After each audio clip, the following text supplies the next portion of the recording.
She's very impressive, mate. Yeah, I was impressed too. Does he can't sign for 2 more years? No. She trained with the seniors all week. Yeah, the dad messaged me. That's good. Listen, Dad had been in contact for a while, Yeah, nice. and I'll say this straight away. Yeah. Let us come into playing fair par. Help us level the playing field. Sign the parliamentary petition today to fuel the growth and fund the game.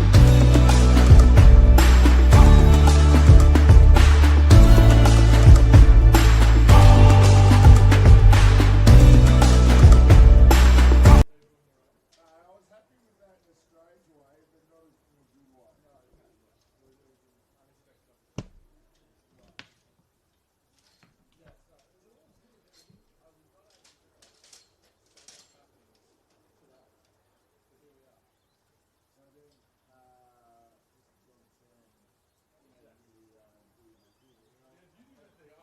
So I was, do I introduce Oscar? And I was because my sister's on, I want to, but something's happened to Oscar. She's never turn up. I'm going to do off the right film. Yeah, he's laughing, going, well, what are you going to do? And I go, well, I'm not too sure. No, I think I need to ban him today. No, I was just more worried for you. God, the nervousness of 6 is, what are we going to do?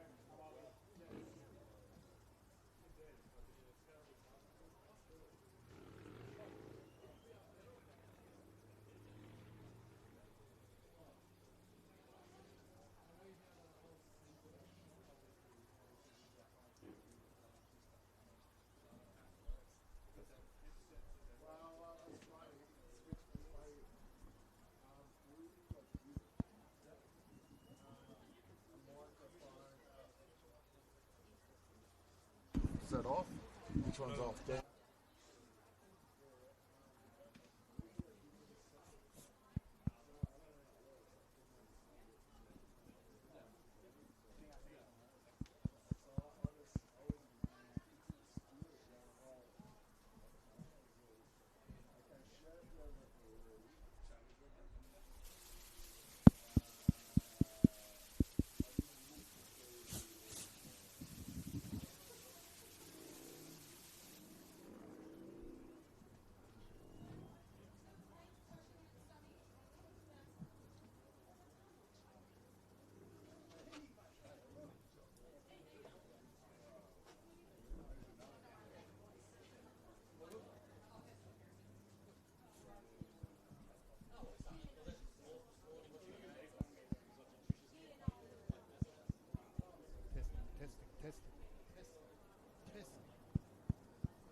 All good, Jay. All good.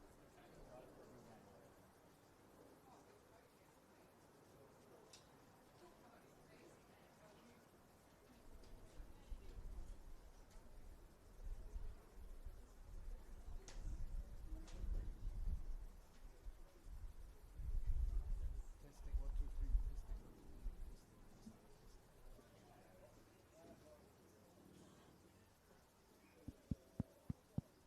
Testing.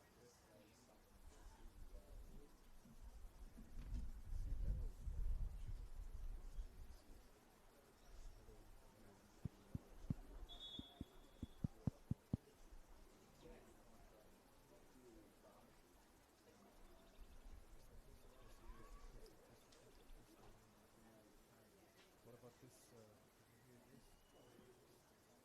Turning off the effects mic.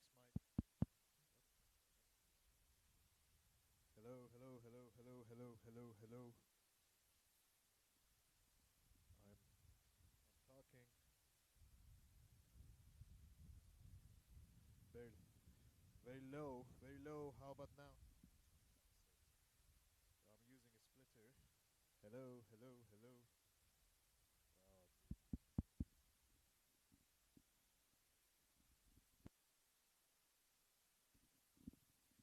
Testing, testing.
worries.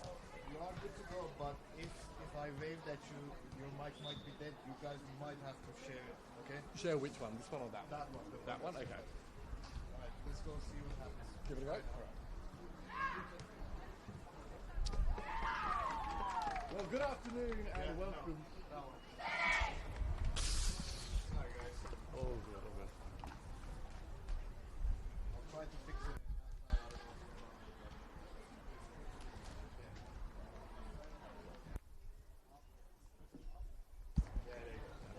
Ready to go? Well, good afternoon and welcome to the home of the Matildas.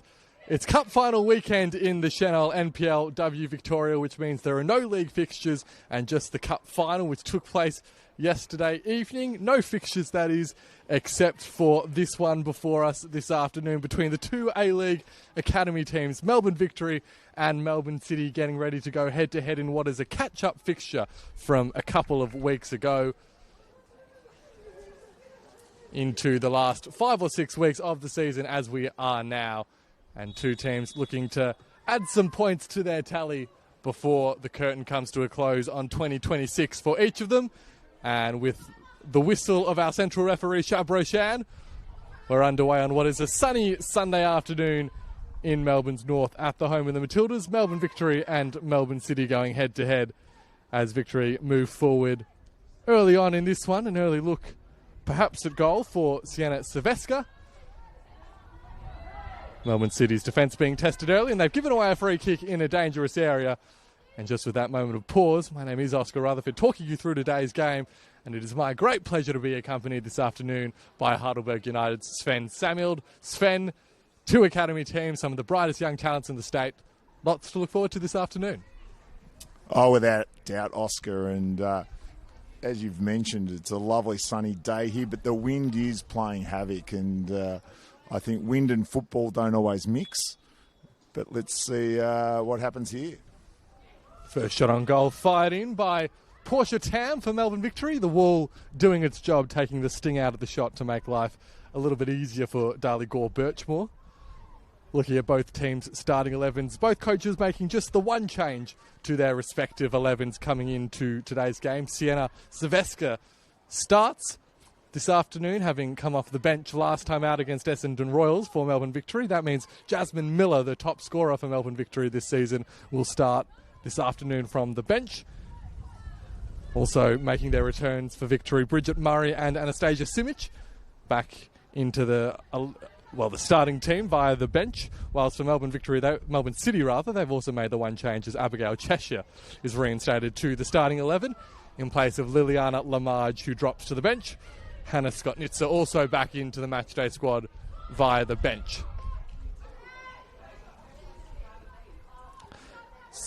As we see that ball behind for a first Melbourne Victory goal kick. So the two teams in goal for Melbourne Victory: Shadley Lane, number 2 Emmy Traynor, 5 Portia Tam, 6 Erin Tarrant, 7 Ella O'Grady, 11 Layla Hussein, 13 Anika Doveston, 17 Poppy O'Keefe, 28 Sienna Teixeira, 36 Mia Crawford, and 58 is Sienna Silvestre. Number 1 for Melbourne City in goal is Darley Gore-Birchmore. Number 3, Abigail Cheshire. 5, Heidi Drall. 6, Kira Saris. 8, Chelsea Biggs. 11 is Sienna Calvinese. Number 18, Ella Hamilton. 19, Jamie Marandola. 23, Joanna Zoyce. 25, Layla Habib. And 32, Eva Chopin. So two fairly stable starting 11s for both teams. Plenty of name duplication as well, Sven, this afternoon. I think maybe the 3 Siennas, couple of Ellas,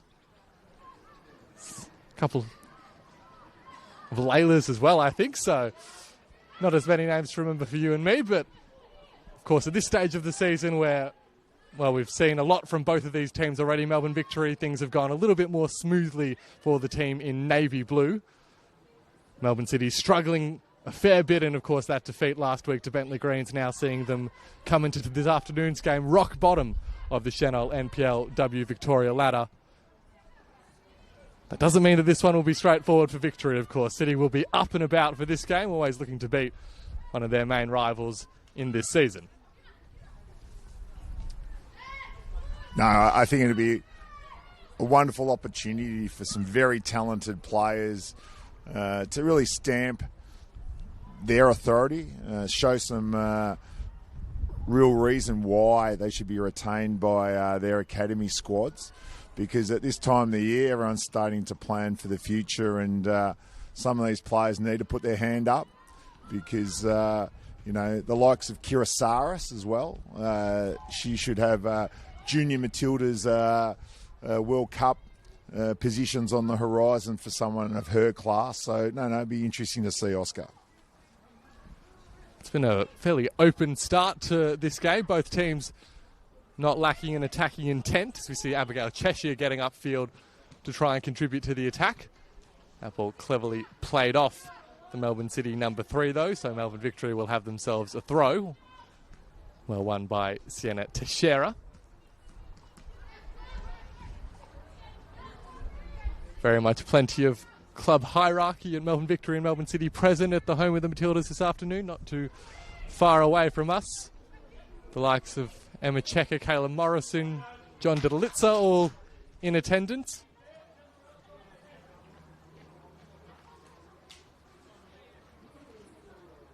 As Cheshire prepares to take the throw for Melbourne City.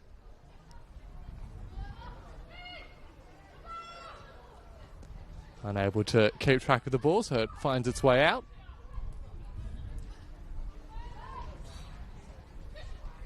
Little flick on header sent forward there, only temporarily by Layla Hussein. So maybe just a little bit more of a slowdown after a red-hot first 3 or 4 minutes.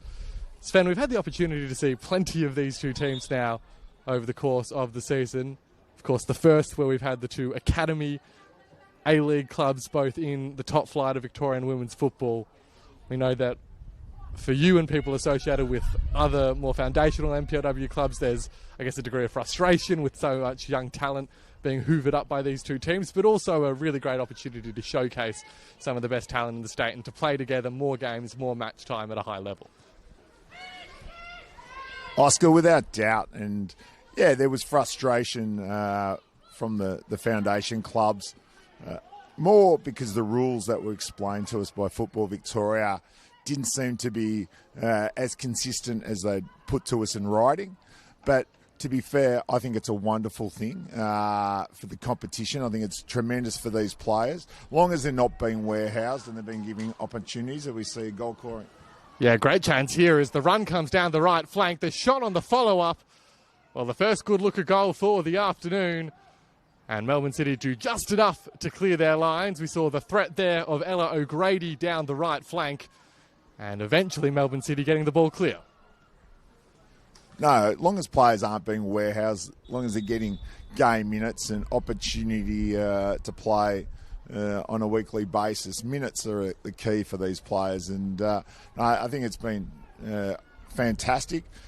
Sadly for one of the clubs, they will be relegated, and I'm not sure how that's going to play out going forward, because playing in the VPL may not be quite ideal.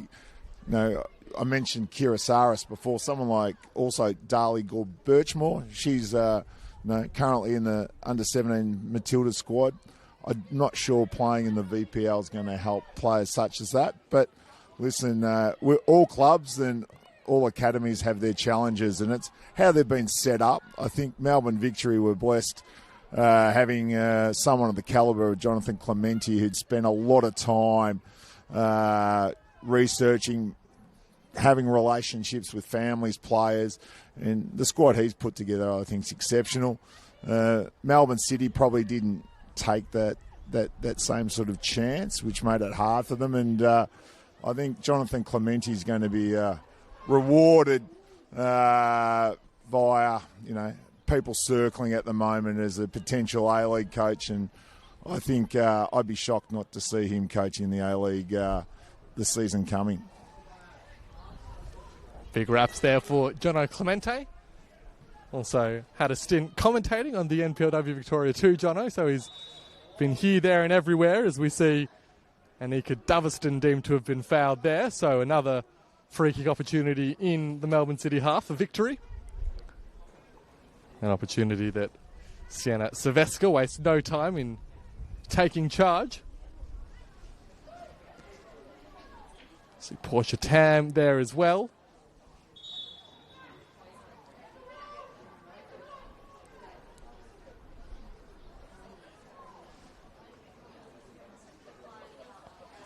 Shabroshan making sure the wall is the requisite distance away. So it's Saveska who sends it in, got right underneath that one, and it's off the crossbar. It's still in play. Well, that would have been an unconventional route to the opening goal of the afternoon. A really awkward situation for Darley Gore Birchmore, but once again, Melbourne City escape for now. Listen, I think Darley's done really well, and someone the calibre of Sienna Saveska. We've seen her score goals, particularly Olympicos with that left foot when she was at Western Sydney Wanderers in the A-League. She's a player of high class, but for Shaylee Lane keeping at the victory, and she's not only got the sun in her eyes, she's got a heavy breeze blowing towards her, and then conversely then Darley would have found it fairly hard to judge that one from Sienna because hitting into a strong breeze, the ball held up and the crossbar protected them. So it's a good start in this first 10 minutes, 0-0, and both teams are trying to play football, which I really love to see. And ball lofted forward. Sienna Saveska now looking to play the ball over the top, potentially sending through Layla Hussein. Melbourne Victory now doing their bit to stamp their authority on the general play. Imagine both sets of coaching staffs would be happy to have survived the first 10 minutes at 0-0, considering these are two teams who have conceded plenty across the course of the campaign. None more than Melbourne City, and Melbourne Victory the third most, although that number's skyrocketed over the last couple of games. They've faced a tough run victory, but that means they've conceded 15 in their last 3 games. So going at a rate of about every 18 minutes conceding a goal throughout July, Melbourne Victory. They haven't got to the 18-minute mark yet, but they're looking strong in the opening of this one. The ball played out wide nicely in the direction of Chopin.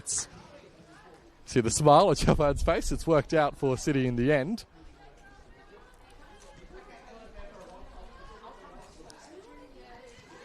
Showing for the ball there was Marandola. Ball falls back into the path of Saveska, who's had plenty of touches in the opening of this one. She's certainly showing herself as one of the really well pedigreed players on the pitch this afternoon.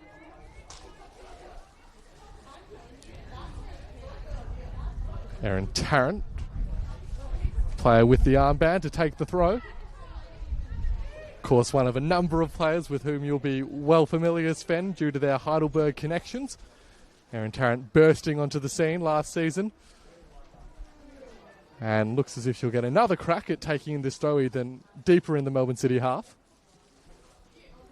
Erin Tarrant is just a delightful person, comes from a wonderful family, and listen, hopefully with a bit of luck, she may sneak into that Matilda's World Cup squad for the under-17s held later in the season. But no, there's lots of highly talented players, and they've got great coaches today, both with Jeff Hopkins, as we've seen offside there, and Marcus DeLuca. So those players are being coached by, wonderful people who know football, and I think, you can't begrudge anyone coming to these academies, and in the end, if we can develop players to take up their opportunities at these academies, it's wonderful. As I said, they just need to be playing would be my only concern, and I think both clubs have tried really hard to do that this year, and it's a credit to both City and Victory. Chance here for Chopin charging down the right flank. Last touch deemed to have come off the City player, who we'll get a little talking to here from Shabroshan.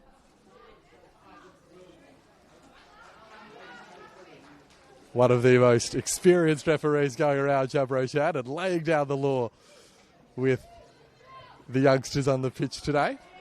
That one could fall favourably from a City perspective. Marandola just not able to get there in time. Silveska's first touch was good, as Crawford was under the pump but did enough to get the ball clear. Chance here for Melbourne Victory through Poppy O'Keefe. Has a supporting run down the left in the form of Teixeira. Back to O'Keefe. Victory happy to be patient with the ball as they transition from one end to the other.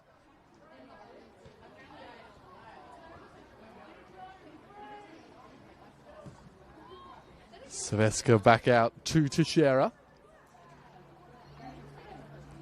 Makes some space on her right. That's where she delivers the ball. It falls out to Tarrant, who goes along the deck, falls favourably for O'Keefe. Couldn't quite get the first time strike away. Eventually for Silveska.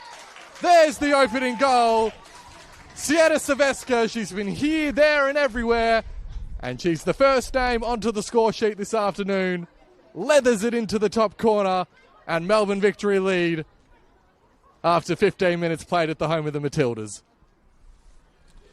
A wonderful build-up and sequence of play. The ball bounced between Tarrant, O'Keefe, Teixeira and Sienna Silveska. The ball that Tarrant hit was hard along the ground, found feet.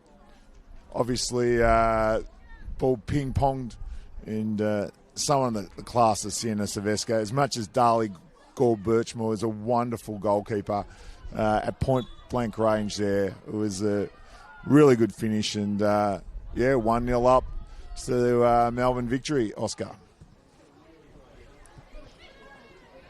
It is a tough assignment for the young Melbourne City backline, looking to contain the likes of Silveska and Teixeira.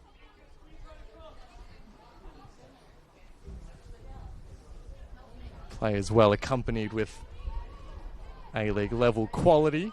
He's there to be a quick response from City. It was well worked by Chopin. It could fall favourably from a City perspective. Just nipped away before Joanna Zoyce could fire it towards goal.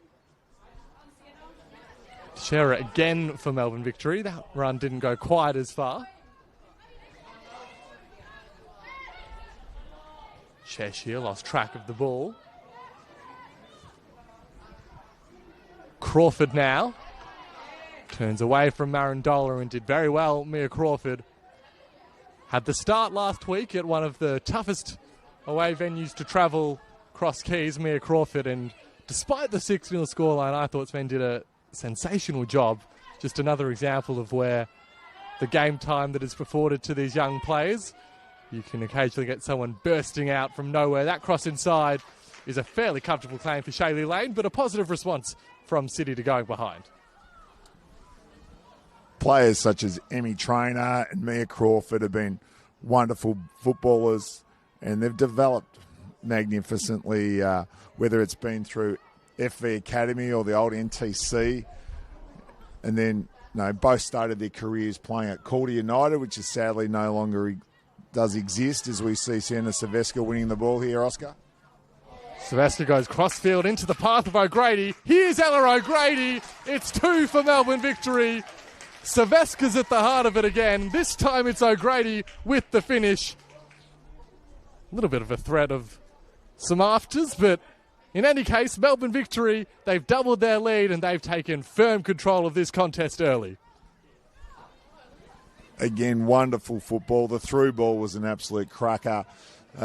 Hit with that left-footed curve and just beautifully finished. And this young City team, they're quite emotional out there, Oscar. They are. They're fired up. I think it's wonderful that we've probably got potentially the best referee in Shab controlling this game. There's a bit of rivalry showing out here, which is what we want to see, as long as it's controlled and doesn't escalate too much. But no, a lovely finish, and Victory deserve their second goal in the 18th minute.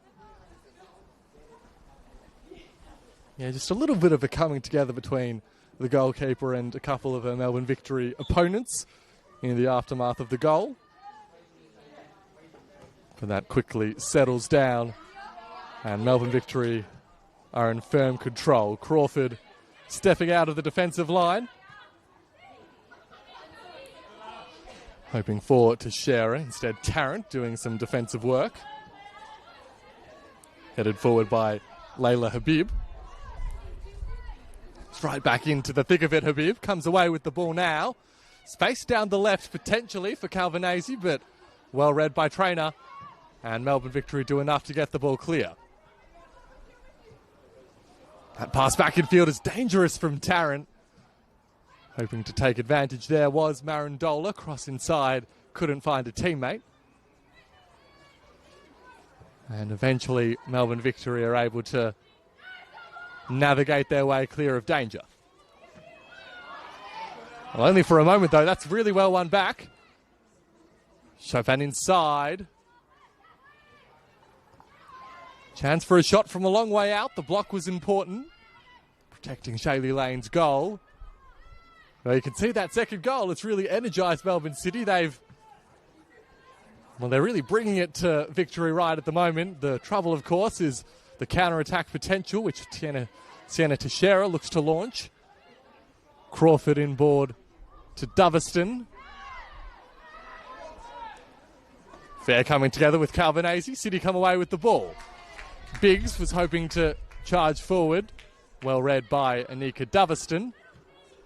Well, no one's getting any time on the ball at the moment. It is end-to-end, contest to contest. Right on cue, stepping in once again was Biggs. And maybe finally there'll be a little bit of time for a deep breath for some of the players. Not for long, though.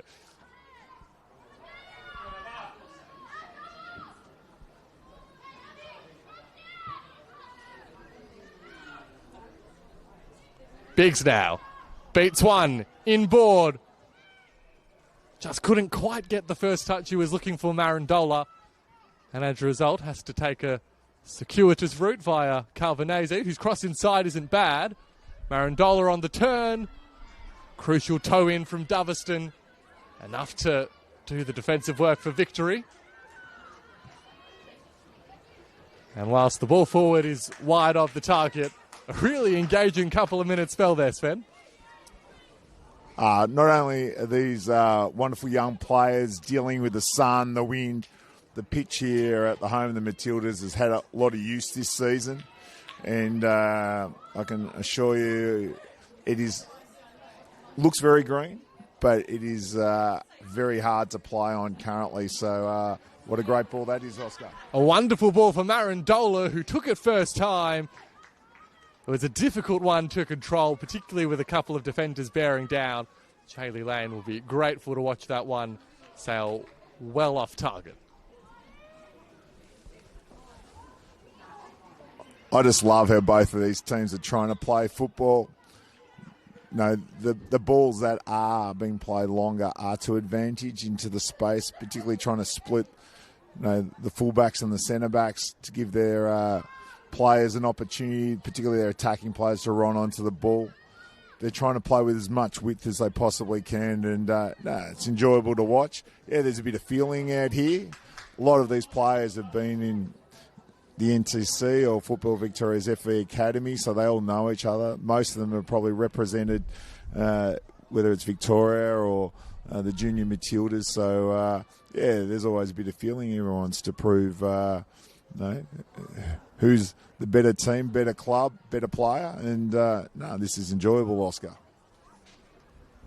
Could be some more danger incoming for Melbourne City. O'Grady was looking to charge forward, but well read by Habib that time.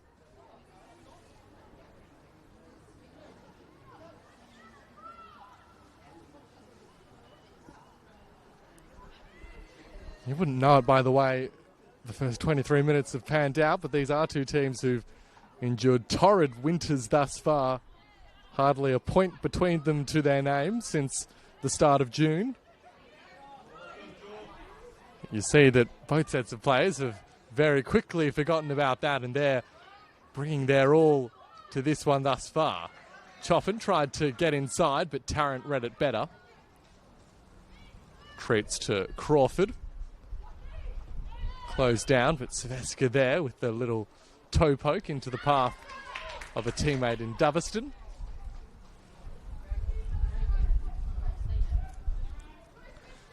These two teams did, of course, meet earlier in the season, back in round 7. Melbourne Victory, comfortable winners on that day. 5-1 the scoreline at Casey Fields, thanks for the most part to Fiorina Iorea, who had that incredible patch of scoring 3 goals in about 6 minutes. And that really proved to be the difference maker on the day. Of course, Iorea no longer with Melbourne Victory, having made the mid-season switch to Preston. That ball out to the left is a good one into a paddock of space.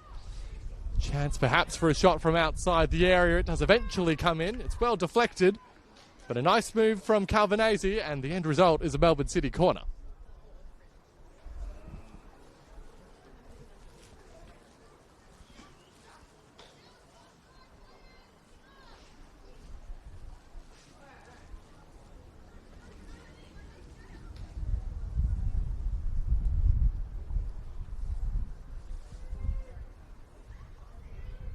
So corner to be sent in. Saw the wind just getting a little bit of a hold of that one, and in the end it floats behind with no threat for Melbourne Victory. I think the biggest thing is, Oscar, there's been a lot of use of a lot of players in the academy squads. They've had A-League players come in and then obviously go because they have to have their compulsory break. Players such as CC Loss has signed a one full contract in Europe, and you mean Fiorina went to Preston. So, yeah, it is tough when you have such a high turnover of players, and that's why we see such fluctuation in their results because they haven't had consistent squads all season. Here's Sienna Teixeira for Melbourne Victory, getting the cross inside into a really dangerous area. Drell was there to toe poke it a little bit away. Traynor now looking to continue the attack for Victory. This is O'Keefe. Clever 1-2. Back out to Traynor. Finding herself a long way off the pitch. Chance still alive though. Attempt from long range. Ooh. Sienna Silvesca. Well, she has come out today on a mission, and every time she gets on the ball, you get the impression that something's about to happen. Oscar, her left foot is such a weapon, and again, she proves why she's so highly rated in Australian football.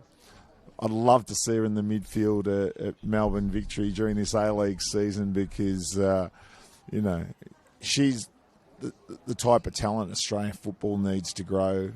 And if we can get the best out of her, well, I think there's a Matilda's call-up eventually. Yeah, a real coup for Victoria. Having also played A-League for Western Sydney Wanderers, Sienna Silvesca. That corner delivery was to the front post and always favouring the defensive team. Melbourne Victory not waiting long, though, to get themselves back into possession and on the attack.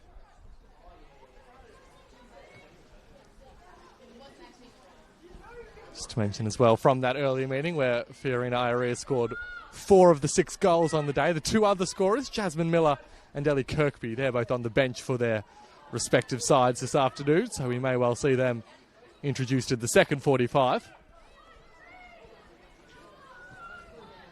Run forward there from Zoyce. Eventually the ball finds its way out to Chopin. Skipping past Tarrant. Does get the cross inside. Crawford best positioned. Cleared it only shortly. Habib applying the pressure. Clearing ball to Sienna Teixeira. And the end result is a Melbourne Victory throw.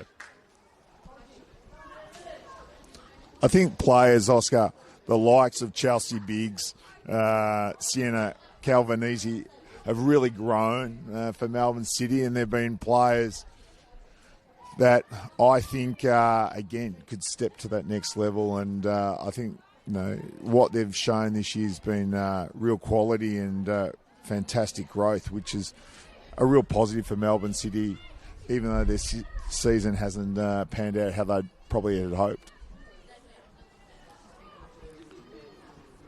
Well, they're certainly remaining competitive in this one, despite the scoreline, Melbourne City. That one was well read by Doveston, though, and Melbourne Victory looked to surge forward. Silvestre the target of the through ball, but reading it better was Ella Hamilton.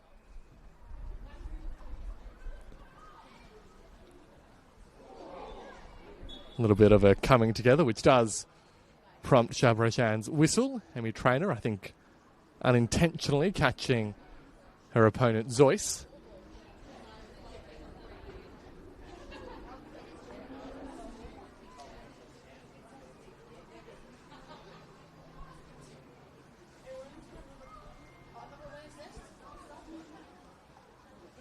We've, of course, seen a very open first half hour in this one, Sven, between two of the teams who concede plenty across the course of the campaign. Melbourne Victory have done a better job at scoring to compensate for that. I was thinking in the build-up to the game, asking you in terms of, we do see it all the time across men's and women's football, that when you have a team full of younger players, such as an academy outfit, the tendency towards conceding a lot more rather than failing to score being the common struggle for these academy teams. What do you put that down to? Is it something to do with the profile of young players and the skills that you develop, or is it that inconsistency in lineups that so often accompanies an academy team? Oh, it's a great question, Oscar, as we see City on the attack yet again. I think it's a little bit of a combination of both, and I know that sounds like a really weak answer, but young players are growing, and I mean that physically growing. So we see them fluctuate in their energy levels. They've still got school, they've still got other things in their lives, which makes it hard for them to focus sometimes 100% on football. But no, I think it is youth like that. It's also because, if you bring in 4 or 5 key players who, if you drop in a centre-back, a 6, an 8 or a 10 or a striker who are bigger-bodied, an older age profile, suddenly they just give you calmness. They give you experience. And when both these clubs have had that type of player playing, their results have been outstanding. When it is more a bottom-age academy team, we see them make errors, unfortunately, and heads go down as we see another strike on goal by Melbourne Victory. But, this is an early change, substitution, Oscar, that probably didn't see coming. Obviously, it's minute management for Sienna Silvestre. Well, maybe we know why she came out so red hot this afternoon. She only had half an hour to play with. Well, it's about one of the most impactful half an hours that we've seen this season, but Sienna Silvestre is the early withdrawal. Jasmine Miller is a very capable replacement who will come on just after half an hour played. Well, if you're Melbourne City, maybe a little bit of a relief to see the back of Silvestre. But Miller, of course, Victory's top scorer this campaign. Will be no mean feat to keep her contained either. Well, I spoke about 2 City players that I believe have really grown during the season, and without doubt, for me, Jasmine Miller has been an absolute standout for Victory. Her goal scoring, it's more a work ethic. And early in the year, when she was single-handedly taking on a lot of opposition's defensive structures by herself, just her work rate's just incredible. And I'm not sure they've lost too much here, Oscar, because I think Jasmine is a great story. She lives down the Mornington Peninsula. She travels up by train and bus to get to the home of the Matildas, where Melbourne Victory train. And apparently she's never late. She's always here on time. She's always super keen and never complains. Now, if all players can have that attitude, you just snap them up in a heartbeat. So all credit to Jasmine Miller, because I think she's just been tremendous. The other one I've seen great improvement in someone I think could be a player of high quality is, obviously we know Poppy O'Keefe's played A-League and we know that she's been in and around Matilda squads, but her continual growth is just wonderful to see, and it's a credit to her working hard. I know she gets tremendous support from Mum Jenny, and listen, she's had a really good season, and that's why it's great for the A-League's teams to have academies, to give those players who don't always get regular match time in the A-League minutes, and the growth in Poppy's been first class, as has Jasmine Millet's. We saw there from Victory a bit of a quick restart, trying to catch the Melbourne City defence off guard. Ella O'Grady's pass through, though, well overhit. In any case, eventually Melbourne Victory do regain possession. One back, though, potentially for a counter-attacking move launched by Marandola. Layla Habib, who did, just for a couple of minutes there, get some treatment, having been on the receiving end of a rough tackle, is back on the park. Habib, who I think has been one of City's best in the opening half an hour of this game. She's been throwing her weight around, laying all sorts of challenges to try and disrupt the Victory attacks.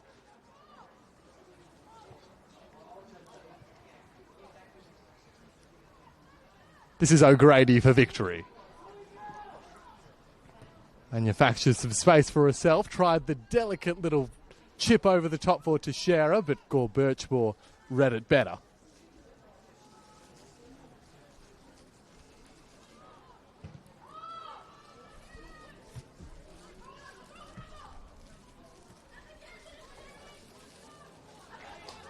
Mentioned before the very difficult winter that both these teams have had in terms of results. Victory just the 1 point since the start of June, which means that their status as the leading contender among the non-finals contenders, if you will, has come right under threat over the last couple months.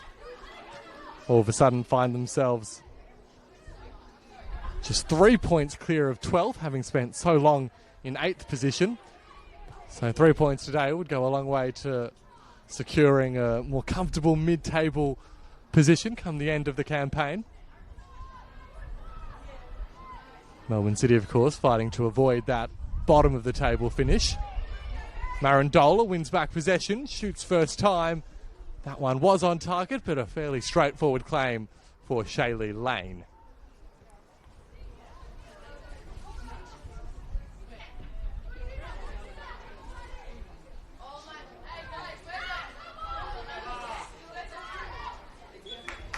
Chofan did well to win it back from Tarrant and maintains possession for Melbourne City.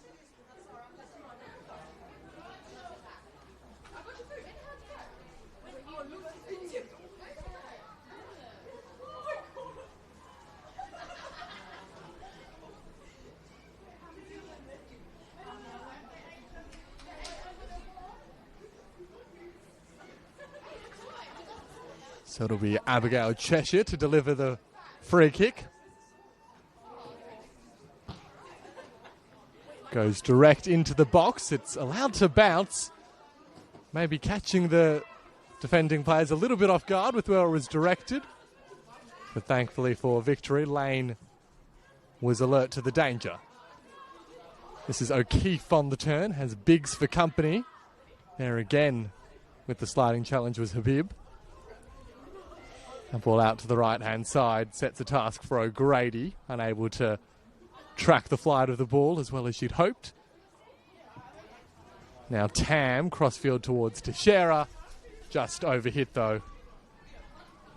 And maybe just a moment of calm after what's been a helter-skelter first 45, son.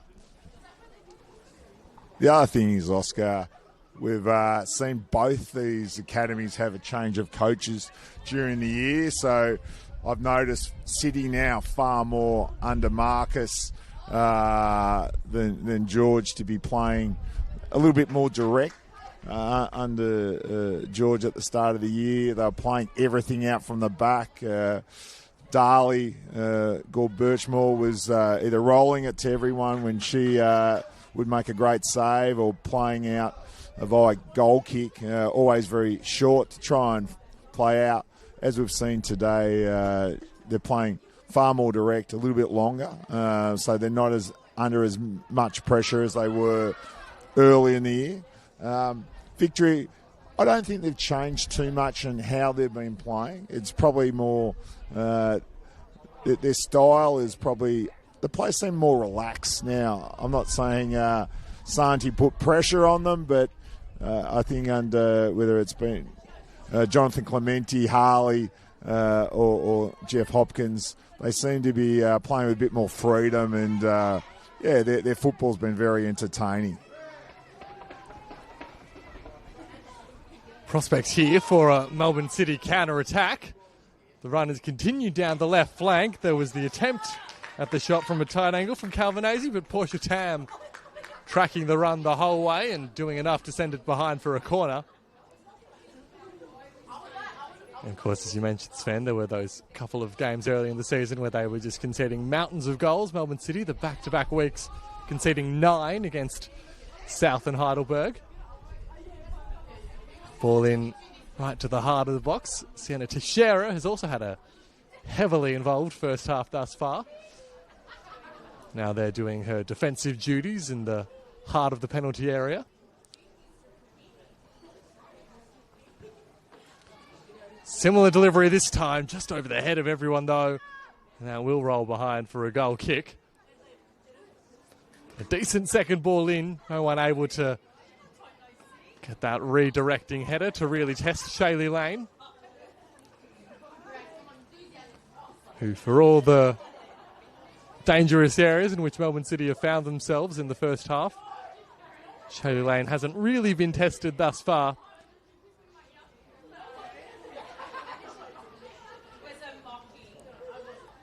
And with 5 minutes remaining in the first 45, you can imagine she'd be intent on seeing out the first half with her clean sheet intact. Teixeira attempting the run forward.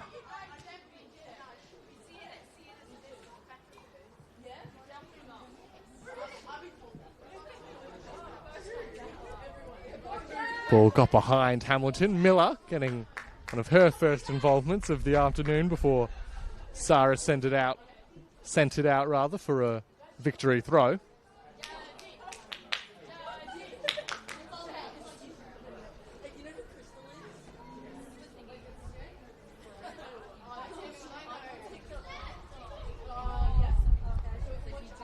Doveston makes some space for the shot on the right. Saris with the deflection into the path of O'Grady.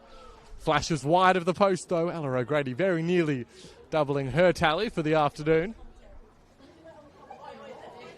The first real decent look at goal that Melbourne Victory have had for quite a while in this game. Just game evening out a little bit since that second goal. I think, to be fair, sometimes when you get a 2-goal buffer, you don't take your foot off the gas, but you start to be a bit more relaxed as we see. Terrible giveaway at the back for City. The header on goal. It's 3 for Melbourne Victory. Beautifully teed up by Jasmine Miller. Headed home from the middle of the box. And Melbourne City very much their own worst enemies.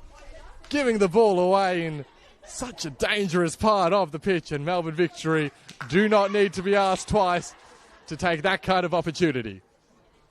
Interestingly enough, Oscar, I was just saying about City were playing out far more directly than previously. That time, Darley Girl Birchmore tried to play out from the back.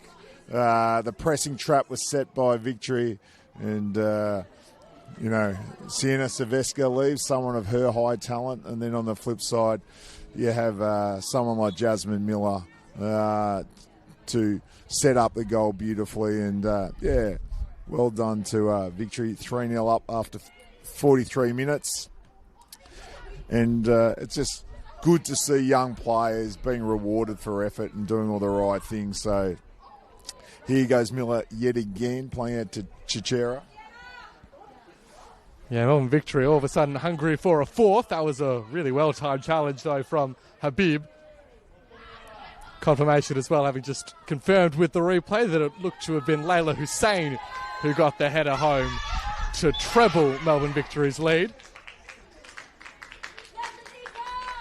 So Layla Hussein, another one of those players who's certainly made an impact in this Melbourne Victory team this season. That her third goal of the campaign in NPLW football. And Jasmine Miller, what an impact to make coming off the bench with the setup.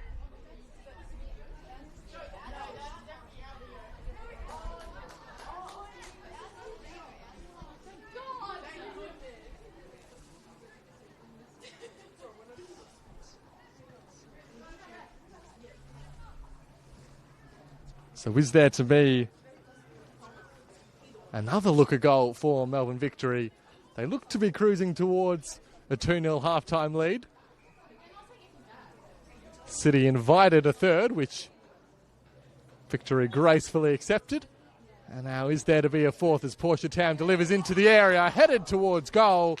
I think it was O'Grady again who got the touch. That could have been a fourth Victory goal. Instead, though, Melbourne City escape and will restart play with a goal kick.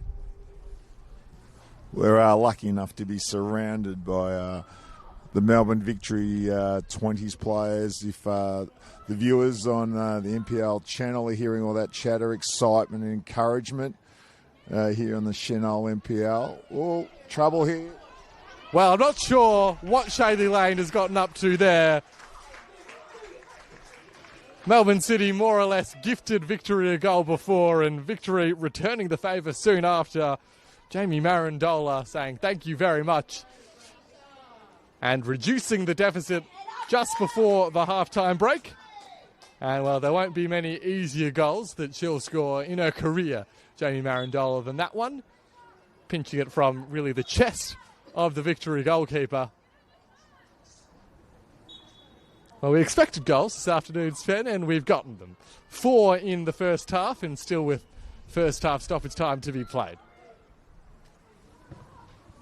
I think it was one of those tricky situations for Shaylee Lane where she's thinking it's a back pass. Do I pick it up? Do I not? When you're under that much pressure. See, once again, O'Grady threw a goal. Another strike in anger, but that one off target too. That one's ended up out on pitch 5, Oscar. That's been sent as the fourth official grabs a spare ball.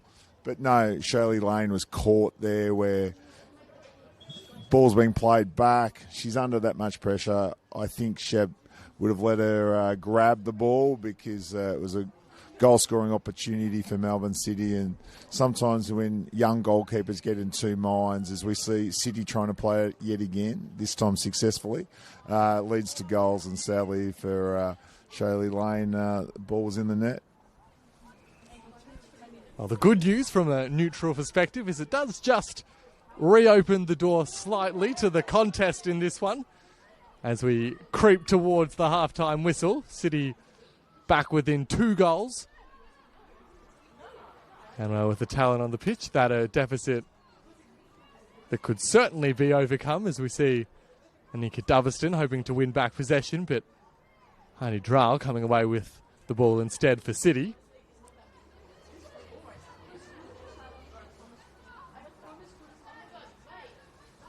Ends up looking central for Biggs. Marandola, the intended recipient, the City goal scorer, but some skill on the ball from Doveston.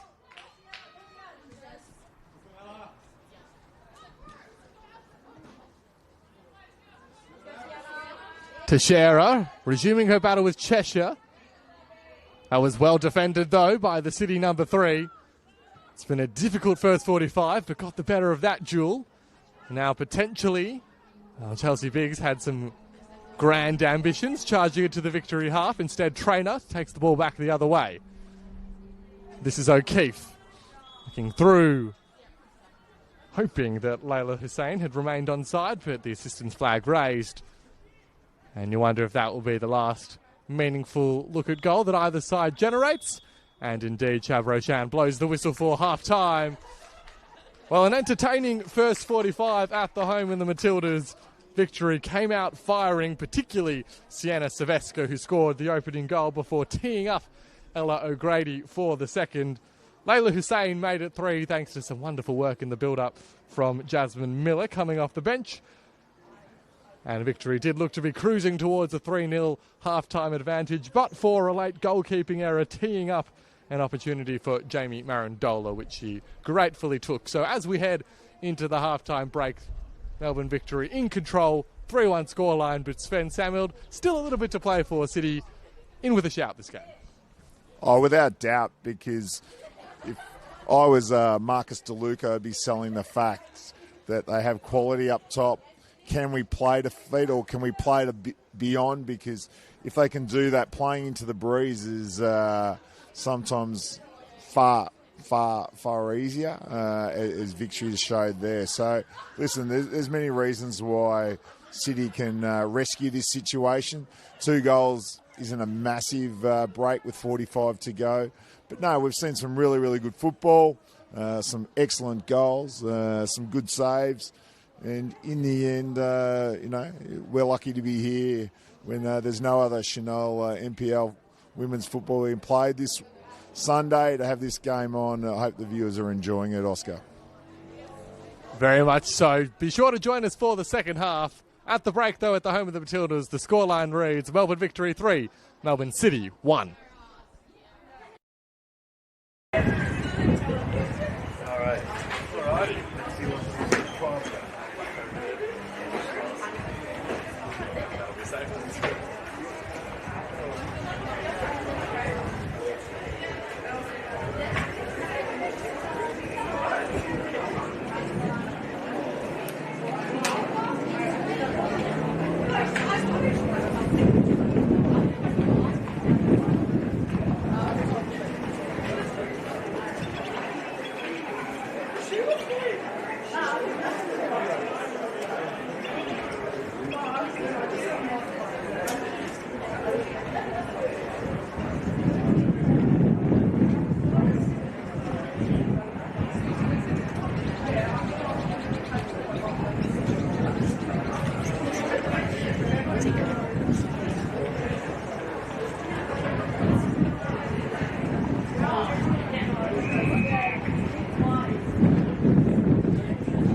Testing, testing, testing, testing, testing, testing.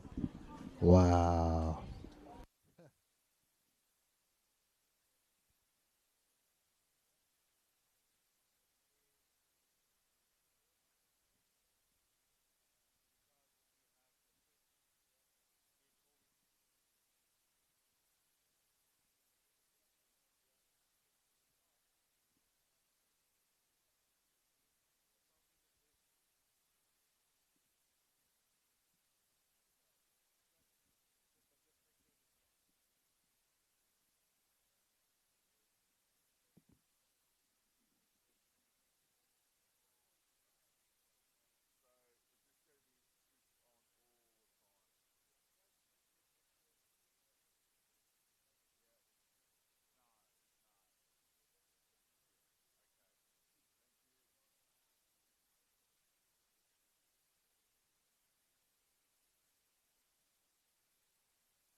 Well, welcome back to the home of the Matildas. Second half underway in this make-up round 20 clash between the two A-League Academy teams, Melbourne Victory and Melbourne City.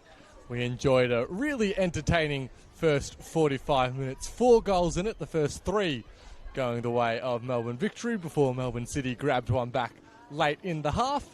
And all of that means, as we kick off for the second 45, a game still very much in the balance, albeit Melbourne Victory currently in a position of strength. But very much looking forward to watching it alongside Sven Samuel in the second half. We'll get a word from Sven in just a moment. But first, Melbourne City looking for their first attack of the half, but it's quickly brought to a close by the offside flag. No, welcome back to everyone listening on the NPL Victoria's YouTube channel. This round 20 catch-up game of the Senol NPLW. Obviously, Victory has a 3-1 lead, but with 45 to go, Oscar, I can see a situation where City can score. With the likes of the players they have on the park, I think, anything is possible. So that ball over the top is a good one, as Melbourne City once again hoping to grab a second of the afternoon. Marandola not able to get there in time. The follow-up cross hoping for Calvinese. Does well to keep the ball in play. Sienna Calvinese, a player brought in from the South Australian NTC. Good turn from Biggs. An important intervention from Mia Crawford. And Melbourne City have themselves a corner. Probably a great time for Melbourne City to get a corner. As a goalkeeper, if you've been involved in an unfortunate goal, you get a bit nervous. So I can imagine here the ball being dropped right on top of the goalkeeper's head, and Shaylee Lane will have to deal with it.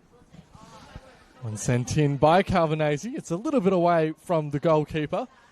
And a little toe poke from O'Keefe.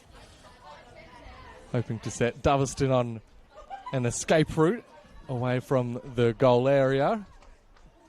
Does get it away, but Melbourne City quick to regain possession.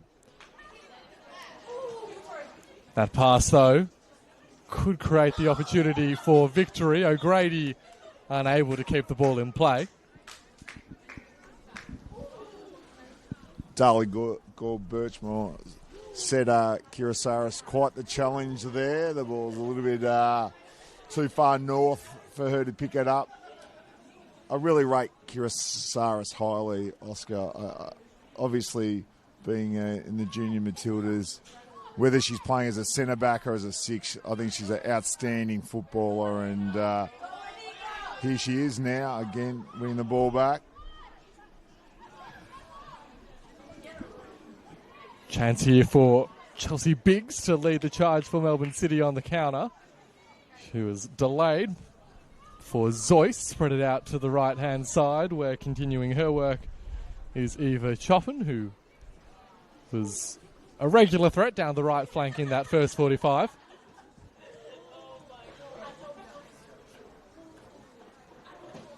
Thrown into the feet of Marandola. And the combination of Melbourne Victory defenders wins back the ball for a moment. Biggs is crossed inside. Well, it wasn't the most convincing play by Shaylee Lane, but she'll be grateful to have the ball in her gloves once again. Should mention Shaylee Lane, who had a really good week last time out, albeit ended up conceding 6 against the Royals, but that was really a reflection of how the game played out when Lane made a couple of really good saves to keep Victory in it for the first hour. No, as a junior, Oscar, she's always been an excellent goalkeeper, coming up through the ranks at Calder United before heading to FV Academy and now to Melbourne Victory. She works hard with Melissa Maisels, who's the Melbourne Victory goalkeeping coach. So, no, she's an exceptional talent.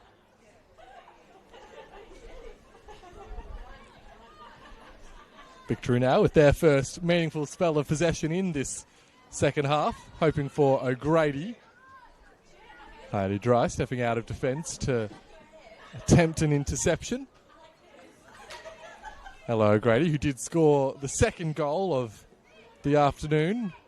Did seem to be getting further and further away from the target as the first half progressed, but could find herself back in a dangerous position here. It was a vicious cross sent in, and eventually Melbourne City send the ball behind for a corner. Awkward to deal with for Ella Hamilton, who just put the height on the ball to try and take some of the sting out of it. But in any case, the scorer of the third goal for Melbourne Victory, Layla Hussein, heads over to deliver this corner.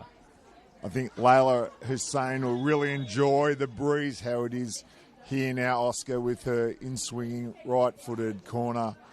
I think there'll be a lot of pressure on Darlie Gore-Birchmore to keep this out, with the likes of Erin Tarrant heading towards the back stick. Let's see how they defend this.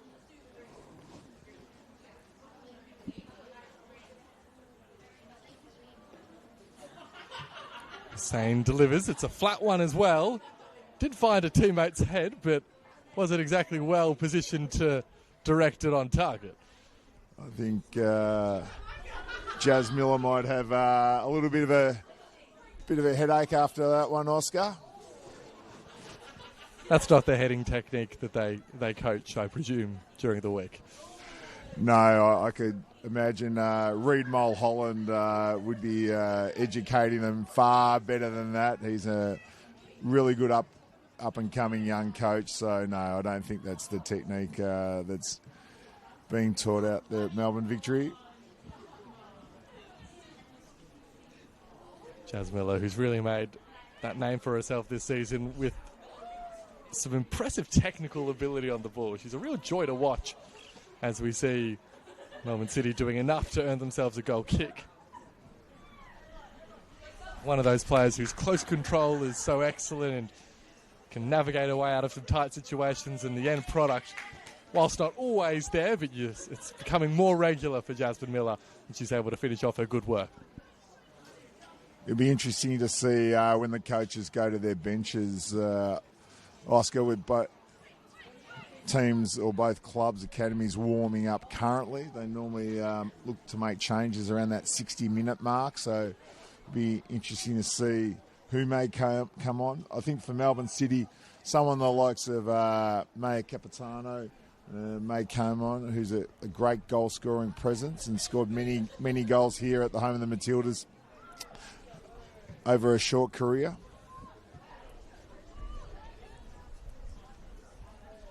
And only a slight Heidelberg connection for Maya Capitano.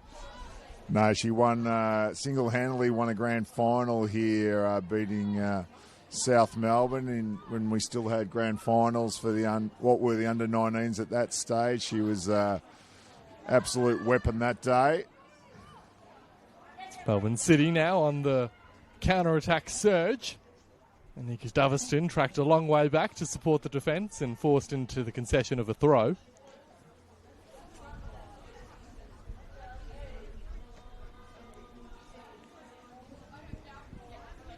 Doveston O'Keefe double pivot. Fairly reliable combination in the middle of the park for Melbourne Victory. Now that ball asks semi-trainer to run. Does well to keep the ball in play. Portia Tam looks cross-field. It's a lovely delivery for Teixeira. First look from the left flank for Teixeira this half. Cuts in onto the right. Sienna Teixeira. Well, you saw the idea. Cut onto the right, aimed towards that far post. But in the end, a little bit too much width on the strike. And Melbourne City escape. Two wonderful balls played by Melbourne Victory to open up the space, make the pitch as big as possible. And the diag that was hit then to Teixeira was just outstanding. Quality ball. O'Keefe's won the ball back high up for Victory. Clever touch from Hussein. That could set up Doveston, and that's 4 for Melbourne Victory. Clever football in the penalty area. Lovely touch from Layla Hussein, and Anika Doveston. Right place, right time. Thunders it home. And Melbourne Victory are well on their way to 3 points now. What wonderful interplay you'd be happy to see that at any level of women's football. It was just tremendous interplay, and no one finishes better than Anika Doveston, and she absolutely put it away, and there was nothing Darley Gore Birchmore could do. So well done to Melbourne Victory, and their play leading up to it by spreading the ball wide, creating opportunities for their players, and what great interplay and wonderful goal, one for the highlights reel. It's a second NPL goal of the season for Anika Doveston. That ball's nice for O'Grady as well. Ella O'Grady from a long way out. That one was a little bit closer than the last couple of attempts and just over the crossbar of Darley Gore Birchmore. And with that, Melbourne City will be heading to their bench. Abigail Cheshire will be withdrawn at this stage and replaced by the player she came into the 11 for this game, Liliana Lamage. Yet another player with connections to Heidelberg, and she'll see out the remaining 30 or 40 minutes of this one. I hope Abigail Cheshire's all right. She's got heavy strapping on her right thigh that she's actually taking off on the far side of the ground. No one wants to see players injured, particularly young players of the quality of Abigail, so hopefully she's all right. Is trudging round the field of play under her own head of steam, Abigail Cheshire. So, as Sven says, hoping there's nothing by way of an injury or anything of that sort for the City player.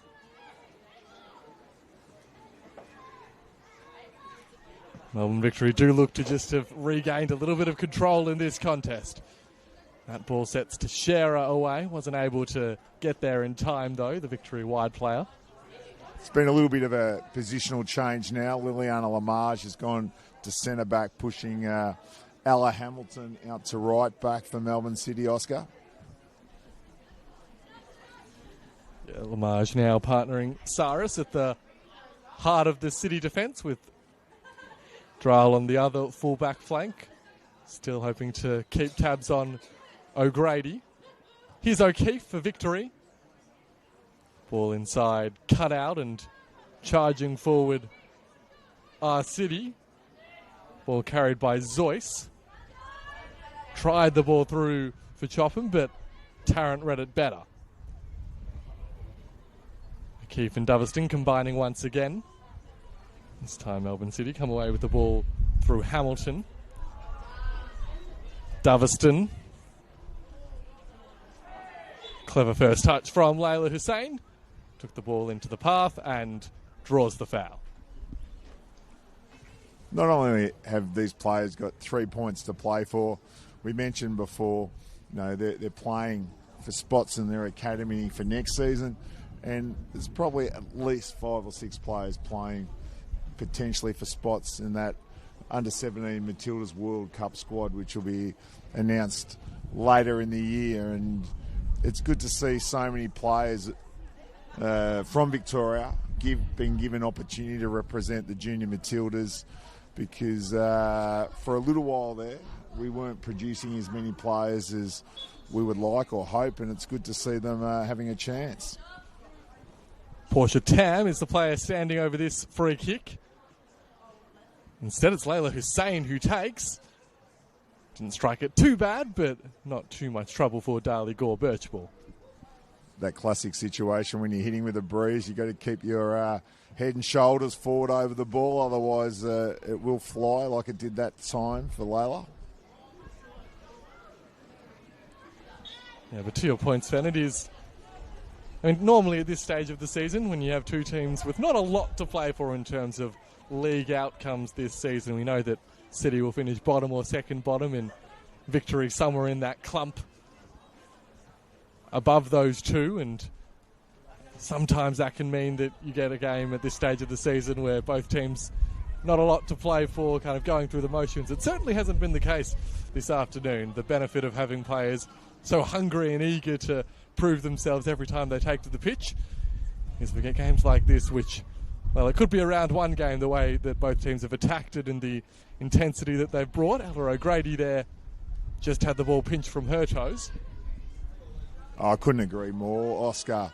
The game's been of a high standard and both teams have looked to play football. And I know that's, again, it says an obvious thing, but you want to see young players trying to play, not too many long balls, trying to play to feet.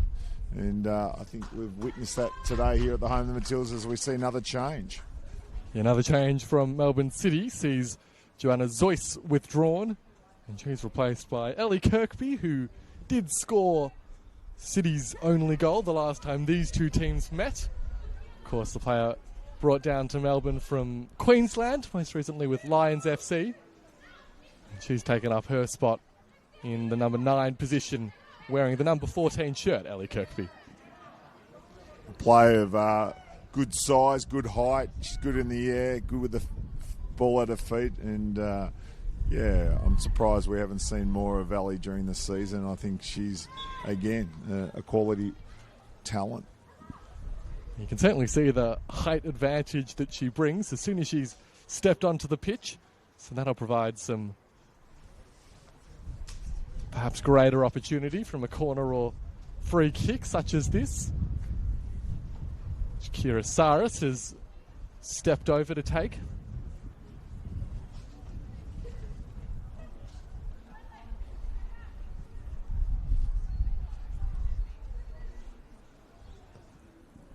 Saris' delivery isn't a bad one. Keith was in a good position. And that was cleverly done by Ella O'Grady. Just thumping it off Calvinese to ensure Victory retained possession. That was nicely done by Amy Traynor, and O'Grady now can lead the counter-attack for Victory. Saw the goalkeeper a long way off her line, Ella O'Grady. Did have the 3 options running ahead of her, decided to go herself O'Grady. It would have been that wonderful question to Ella post-game, Oscar. Was it a cross or was it a shot? That one looked like a shot to me, pretty clear cut, Sven, for what it's worth. Okay, rightio. That or a scuffed cross, because it certainly wasn't to the advantage of any of her teammates. Well, one back by O'Keefe.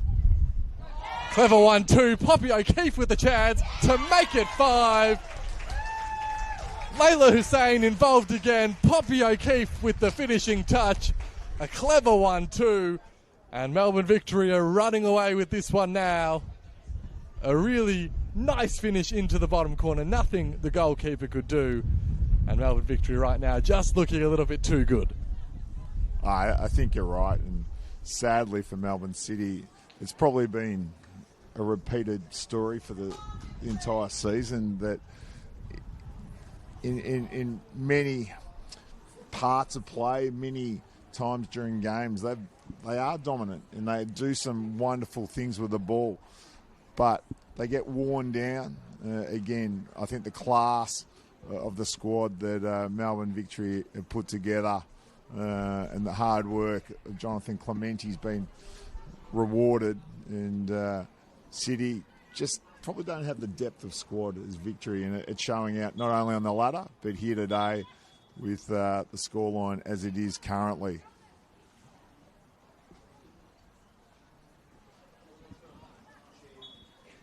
Yeah, I mean, is that what you would really put it down to, the difference in the exploits of these two academy teams this season? Just the recruitment for Melbourne Victory has maybe had a little bit more cohesion, and they've really been able to bring together a really nice balance of players with A-League experience and players with NPLW Victoria experience, and of course so much young talent all across the pitch, and just seem to have struck the balance a lot better than Melbourne City this campaign have Victory.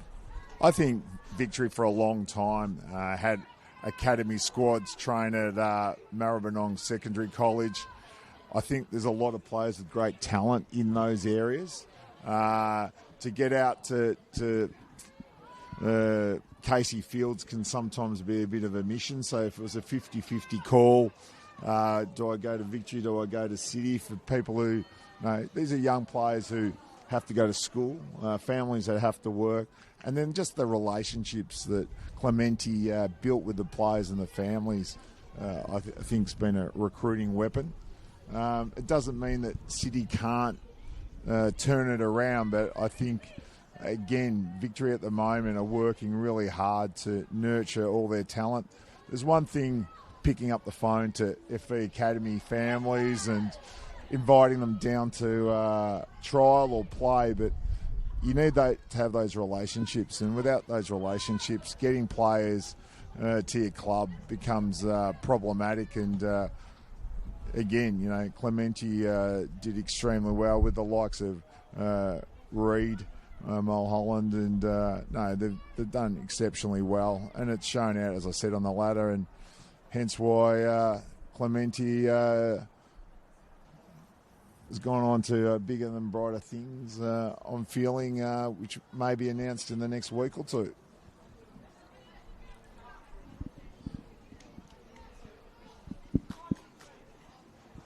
Just for what it's worth, Sven, I've gone back and had a look at a replay, and I would like to rescind my conclusion on Ella O'Grady's intent a few minutes ago. Clear cross.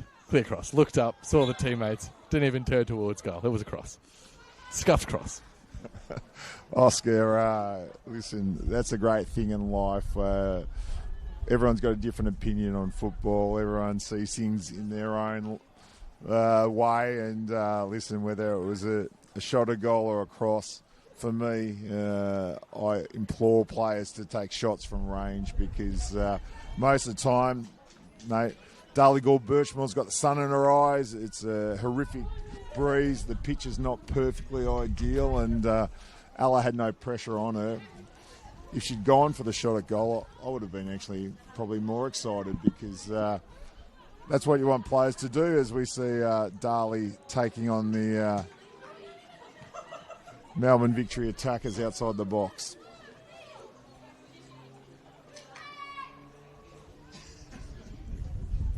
Should mention as well that Poppy O'Keefe goal, a first NPL goal of the season for Poppy O'Keefe, player who's been around the traps of Victorian football for a number of years now, and adding another goal to her tally.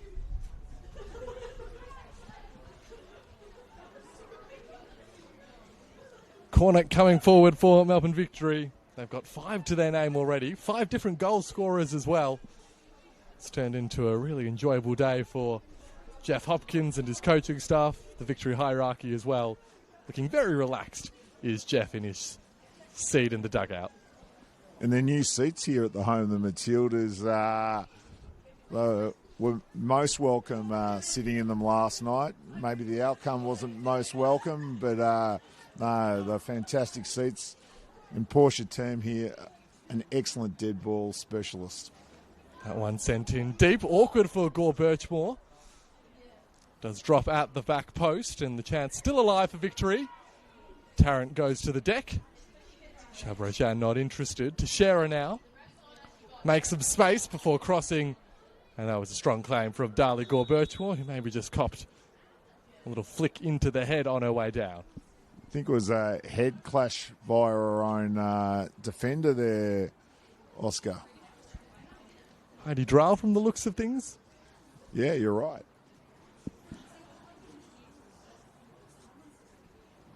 So may just get a brief stoppage here as Darley Gore Birchmore doesn't look to be in too much distress, but just maybe needing a minute or so to compose herself.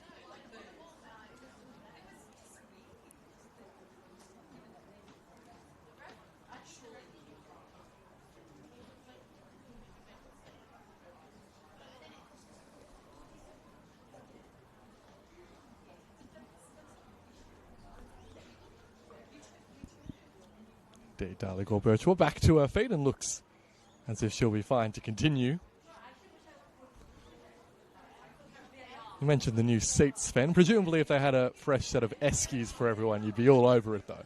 I would much prefer the Esky, Oscar, but since the shenanigans out at Dandenong Thunder early in the season, we're not allowed to be positioning Eskies or the like too close to the touchline anymore, which makes perfect sense we want player safety to be at the highest level. But, yeah, I would prefer the esky. But, hey, listen,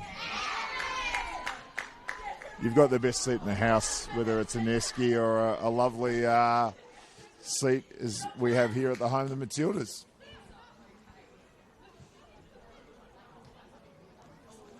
Well, add that to the reasons Marcelo Bielsa won't be coaching in NPL Victoria anytime soon.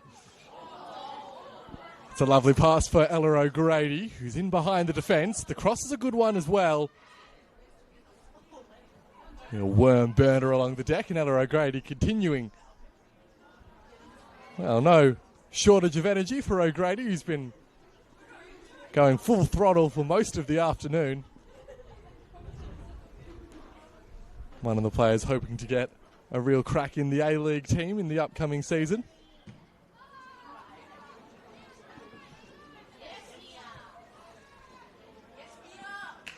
Here's O'Keefe on the turn, scored the most recent Melbourne victory goal. Perhaps teeing up Hussein, trying to return the favour from earlier. Hussein, though, touch just got away from her.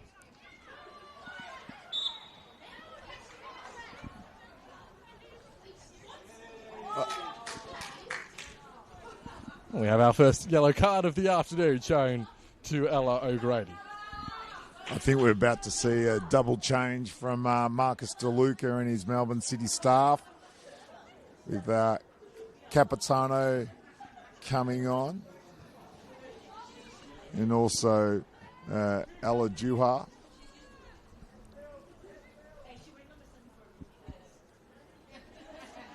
So some fresh legs impending for Melbourne City. Here's Teixeira, though, for victory. Winning the ball back in a dangerous area. The numbers win out that time for City, though. Hamilton's attempt to clear the ball doesn't get too far. Tarrant looks inboard to Tam. And Melbourne victory back in control. Doverston looks central. Just about flicked into the path of O'Grady. See the Melbourne victory substitutes also warming up just in that right-hand side of your picture near that corner flag. So we'll see any Melbourne victory substitutions perhaps in the next little while. And Chelsea Biggs has also gone into Chabrochan's notebook.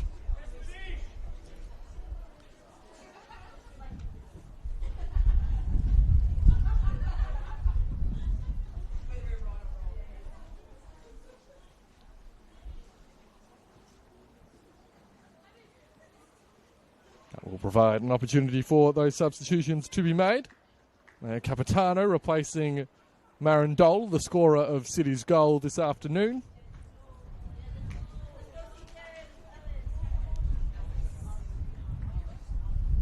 And Ella Jahau coming on seemingly to replace Heidi Drahl.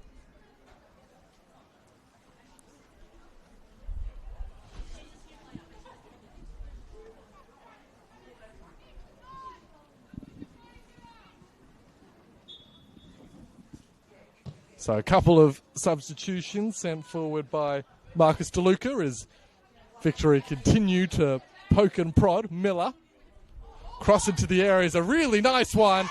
Straightforward finish. Sienna Teixeira gets the goal she deserved. 6 of the best for Melbourne victory. She'd been threatening all afternoon. And a well-deserved goal to add to her name, Sienna Teixeira. Sienna's been a wonderful talent in Victorian football for a very long time, and I think herself and the likes of Karina Rossi, young talents who finish so well. They've got great pace as we see Melbourne victory making their own changes here, Oscar. CJ Moore just having a look back at the fellow members of the Victory Under-20 squad that you mentioned in the first half, Sven. Ready to come into the game alongside Alice Francu.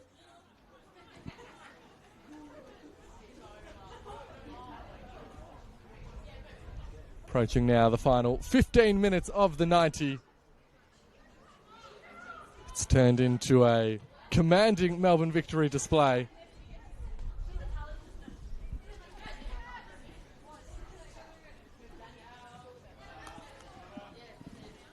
Not to be harsh, Oscar, really, apart from the error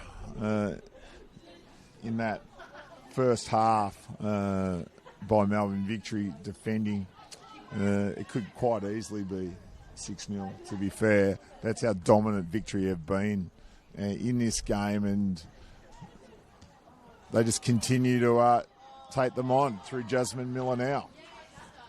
Miller, cross with the right. Plenty of depth on it. Headed towards goal. Off the crossbar and out. Well, Sienna Teixeira nearly made it 2 in a couple of minutes. Once again in prime position in the heart of the penalty area, but that time the woodwork sparing Melbourne City. I think, to be fair, it was an amazing save by Darley Gore-Birchmore. Just got her hand to it and pushed it out for a corner as we see those changes take place now. Sienna Teixeira and Ella O'Grady, the two withdrawn, both finding the back of the net this afternoon. And as mentioned, CJ Moore and Alice Francu onto the park in their stead. Yeah, fair enough, Sven. I might have denied Darley Gore-Birchmore some credit for a reflex save that she made to keep Victory at bay for the moment. The follow-up corner sent in. And that was a pretty clear tug back of the arm, which allows Melbourne City a little bit of a reprieve. No, Darley had a really busy year, not only being a contracted Melbourne City player, playing the junior Matildas where she's, during the season, has captained them at that under-17 level. And again, another player who's been an immense talent for a long time, first with South Melbourne and now with City. And she's made a tremendous reflex save there to deny Sienna Teixeira. Of course, the Gore-Birchmore name making plenty of waves at South Melbourne these days. I think sadly her brother's been moved on from what I read the other week. But he had a really good start to the NPL season. I think when a lot of those senior players were playing in that OFC competition at the start of the year.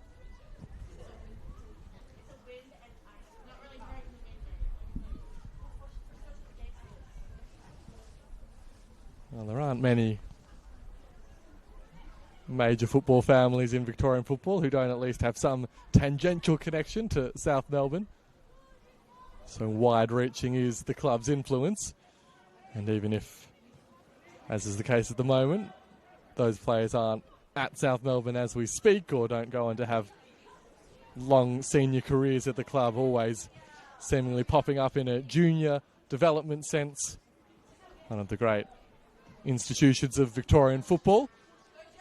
And even for referees, Anna Lakopoulos, who started her junior career at South Melbourne, is a very, very outstanding up-and-coming referee. She refereed the Steph Catley plate last night that George Cross won 4-0 versus Craigieburn. And she was referee of the tournament at the Emerging Matildas. So, again, South Melbourne producing not only footballers but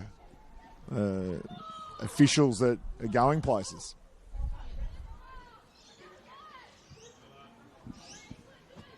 Seeing one of the assistants handing the fourth official another note, so another substitution perhaps incoming for Melbourne Victory. As we creep towards the final 10 minutes of the 90. What will be for Melbourne Victory? First point since the middle of June. That club we were just talking about, South Melbourne, where they got a 1-1 draw away at Lakeside, and the first win since the end of May for Melbourne Victory. I won't need to remind you, Sven, who that came against. No, I think a well-finished penalty sunk us that day out at the Village, Oscar, and caused a bit of frustration at the time, but that's football. That's why we love it. They have put together some really impressive showings away from the home of the Matildas this campaign. Melbourne Victory, those wins at, as you mentioned, the Village and at the Veneto Club right at the start of the season, a draw at Lakeside. Of their 8 wins, half of them have come on the road. The other half here at the home of the Matildas, what is soon to be a 5th come the conclusion of this game. I was lucky enough to be calling the game at Lakeside where they drew, and just their tenacity, their never die attitude, they never give up, was richly rewarded on that day. So further substitutions incoming for Melbourne Victory. Mia Crawford makes her way to the bench, replaced by Bridget Murray. And Anastasia Simic also brought on. She takes the position of Anika Doveston for the remainder of this one. Which will cause a shuffle in the back four for Melbourne Victory. Bridget Murray will head out to left back, and Erin Tarrant will move to centre back. A little deflected pass forward could work out favourably for Melbourne City. The pass forward, though, from Chopin couldn't find a target. Franco on the turn. Here's Moole. First meaningful spell on the ball for some of the Melbourne Victory substitutes. Really nice touch from O'Keefe. Hussain was the target of that through ball. Horton Reid coming in from Lamage. Eventually ball back at the feet of Gore Birchmore. And Melbourne City send the ball out wide to escape the danger.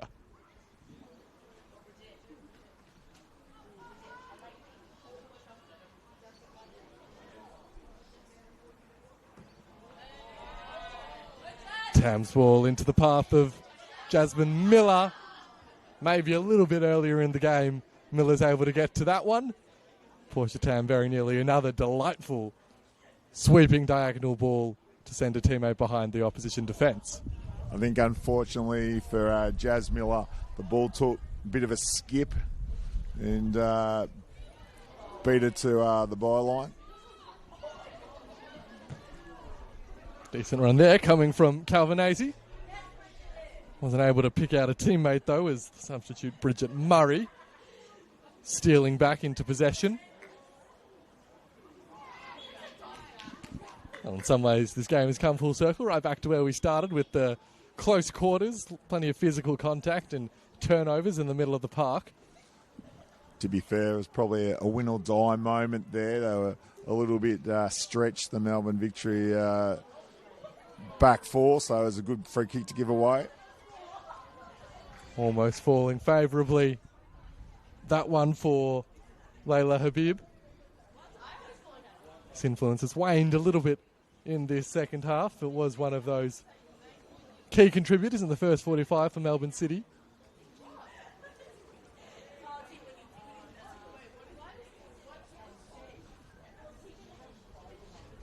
Habib just doing a little bit of a stretch before the corner is sent in as well, feeling the effects of the afternoon's work.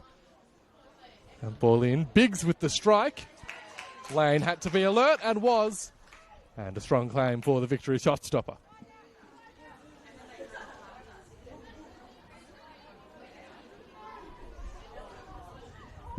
And Jazz Miller took a risk there, inviting pressure from Kirkby. Kirkby won the ball back, got the shot away, it was saved, but there was a foul in any case, so it wouldn't have counted. Excellent pressing there by Ella Kirby. Unlucky to give away the free kick against Jazz Miller, but again, Melbourne Victory seem to have the answers at the most important times versus Melbourne City.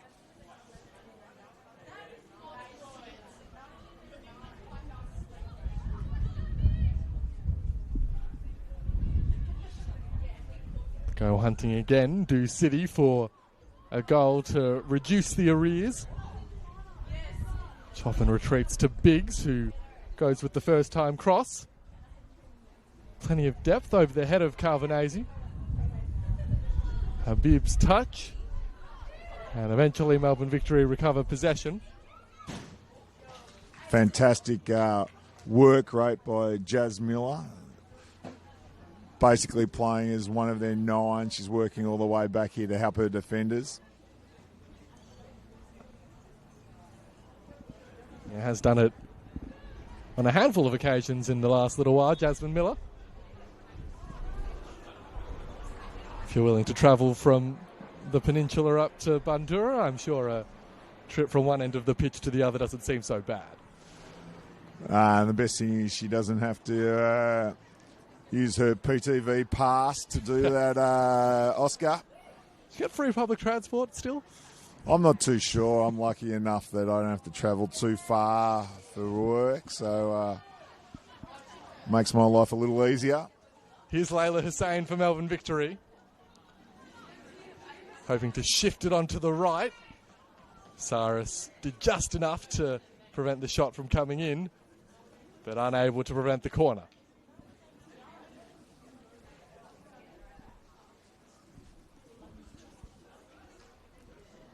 Don't know why, Oscar. I'm just sensing a goal from this corner. Maybe more to entertain you and I with 4 minutes to go plus stoppage time.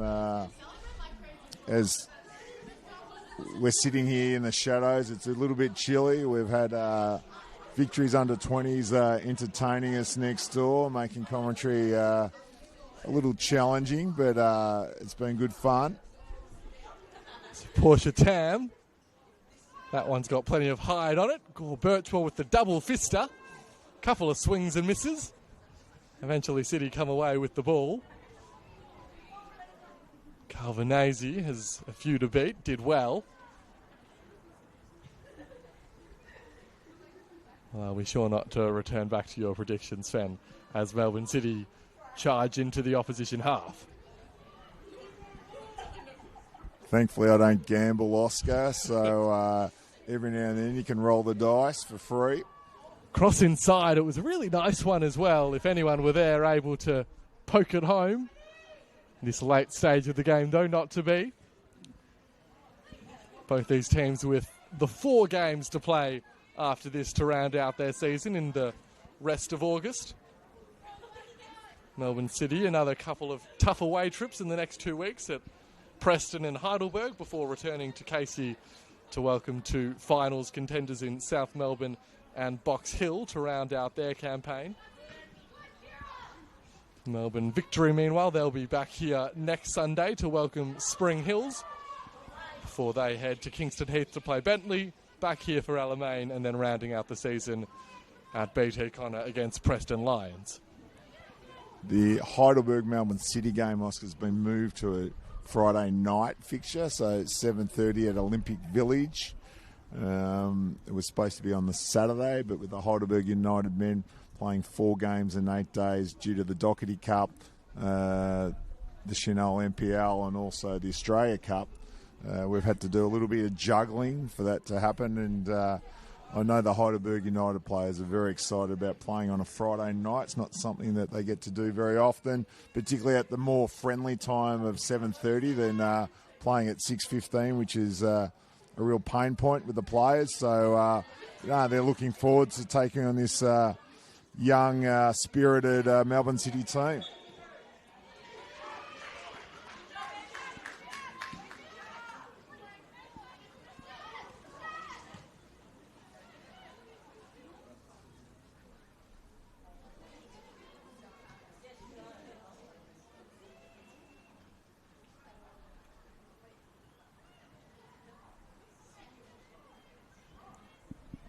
Into the final 60 seconds of the 90 now. Portia Tam continuing to look forward for even more goals perhaps. Francu and O'Keefe with the clever exchange, and Victory do have themselves a corner.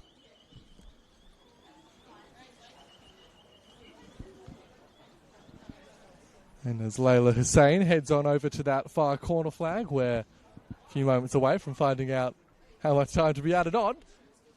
And well, based on the reaction of the Melbourne Victory bench, a bit of surprise that it would just be the 1 minute to be played extra. So maybe one more good look at goal at either end in the final 60 seconds as we cross into the 91st minute.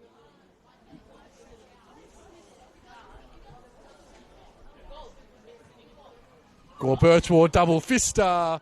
Follow up for Frank, who Victory will go again. So I will just tee you up for one final question as we head towards the conclusion of this game, as the two academy teams, of course, still have the 4 games each to play, but having come together again, Melbourne Victory proving to be the far superior outfit this season, but really just a broad reflection on what they've added to the competition this season. First, we'll see the delivery sent in again for Victory, and that one well cleared away. Oscar, I think it's been wonderful.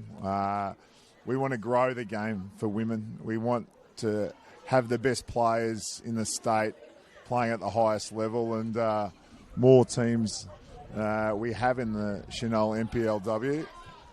A clearing ball for Jasmine Miller, allowing the shot in anger. That is full time. Melbourne Victory, runaway winners in the end. 6-1, the full-time score. A whole host of different goal scorers as well. I'll be fascinated to hear you finish your points, Sven, but Melbourne Victory this afternoon have proved far too good.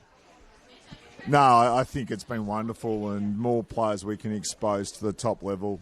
It should help their growth, their development, and it just brings far more interest to the NPLW here in Victoria. It's a shame that City have been relegated.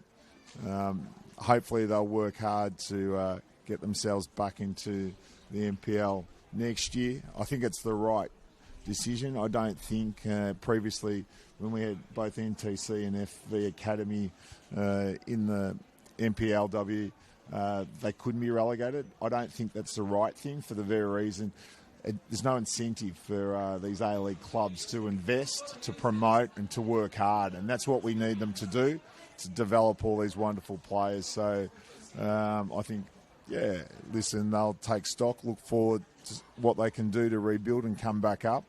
And normally the teams that do come back up, they springboard into the top echelons of the NPL ladder that next season. So, no, good luck to them in their rebuild, and well done to Melbourne Victory on a tremendous win today, and 6-1, richly deserved.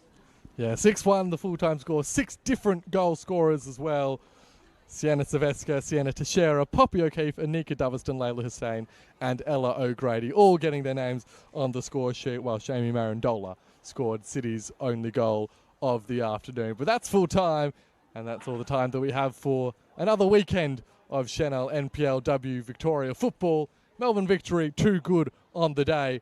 Still another month to come your way to round out the season before we head into finals football come September. Thanks so much for your company for the afternoon. Thanks to Sven as well for all of his insights. Full time at the home of the Matildas. Melbourne Victory 6, Melbourne City 1.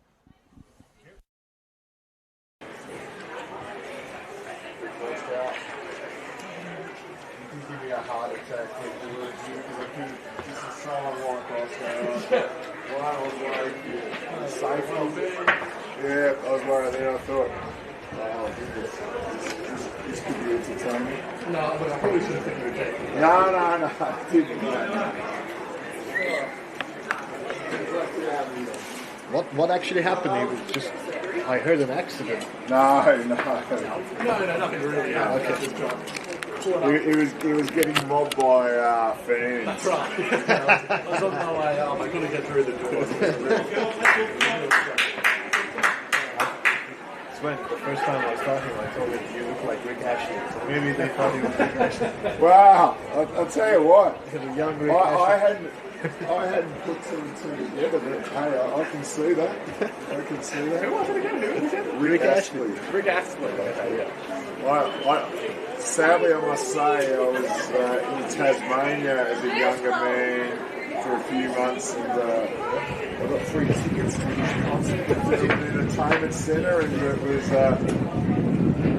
first concert I ever had there, and I couldn't sell it out, so I don't know if it was a good Oh, really? I was just walking through the city, and they said, would you like 2 free tickets? And I thought there was some sort of con or gotcha, and they said, oh, we can't sell it out. It's not a good look. Well, he only has the one song that we all know. Yeah, Never Gonna Give You Up. Yeah. Did you end up going to the concert? I did, because when I told my university friend, she was probably rather excited, and I didn't want to let her down, so that was a good thing. Hasn't taken off in Tassie yet, all right. Yeah, that was in 1989. That's a long time ago. Wow. 1989. Oh. Amazing stuff. Thank you. As always. No worries. See you again, Oscar. See you soon, I'm sure. Oh. Oh, alright, well, not often you hear a story about Rick Ashley. That's right, yeah. That's good. Might be the first I've ever heard. That's his name. Pretty much. Can I help transport anything down here or anything for you around there? It's all simple. What a crazy game. 6-1. Yeah. Amazing goals as well. Some nice goals too. Yeah. Not too bad. Could have been a lot less. Alright, well I'll make my way out as well. You do that, man. Lovely to see you again. As Keep always. well.